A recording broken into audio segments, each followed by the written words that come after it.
ମହାବୀର କ୍ଷେତ୍ର ଦଶପଲ୍ଲା ଲଙ୍କାପୋଡ଼ି ଯାତ୍ରାର ମୁଖ୍ୟ ଆକର୍ଷଣ ହେଉଛି ରାବଣଙ୍କ ପୁତଳି ଦାହ।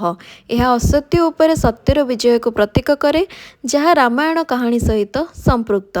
ରାମାୟଣ ଅନୁସାରେ ଭଗବାନ ରାମ ଲଙ୍କାର ରାଜା ରାବଣଙ୍କୁ ବଧ କରିଥିଲେ। ଏହି ଘଟଣାକୁ ସ୍ମରଣ କରିବା ପାଇଁ ଲଙ୍କାପୋଡ଼ି ପାଳନ କରାଯାଏ। ଏହା ଭଲ ଉପରେ ମନ୍ଦର ବିଜୟକୁ ପ୍ରତୀକ କରେ। ଦଶପଲ୍ଲା ଅଞ୍ଚଳରେ ଏହି ପରମ୍ପରା କେତେକ ଶତାବ୍ଦୀ ପୂର୍ବରୁ ଆରମ୍ଭ ହୋଇଥିବ ବୋଲି ମନାଯାଏ। ସ୍ଥାନୀୟ ରାଜା ଓ ଜମିଦାରମାନେ ଏହି ଉତ୍ସବକୁ ପ୍ରୋତ୍ସାହନ ଦେଇଥିଲେ। ପୁରୁଣା ସମୟରେ ଦଶପଲ୍ଲାର ରାଜପରିବାର ଏହି ଯାତ୍ରାକୁ ବଡ଼ ଧୁମଧାମରେ ଆୟୋଜନ କରୁଥିଲେ। ରାମଲୀଳା ଯାତ୍ରା, ରାବଣ ପୋଡ଼ି ପାଇଁ ବିଶେଷ ବ୍ୟବସ୍ଥା କରୁଥିଲେ। ଆଧୁନିକ ସମୟରେ ଏହି ଯାତ୍ରା ଆହୁରି ଆକର୍ଷିତ ହୋଇପଡ଼ିଛି। ବଡ଼ ବଡ଼ ରାବଣ ପୁତୁଳି, ଆଲୋକ ସଜଣ, ବିଭିନ୍ନ ସାଂସ୍କୃତିକ କାର୍ଯ୍ୟକ୍ରମ। ଏହି ଯାତ୍ରା ଦଶପଲ୍ଲାର ଲୋକମାନଙ୍କ ପାଇଁ କେବଳ ଧାର୍ମିକ ଉତ୍ସବ ନୁହେଁ, ଏହା ତାଙ୍କର ପରମ୍ପରା ଓ ଐତିହ୍ୟର ଏକ ଅଂଶ ଅଟେ।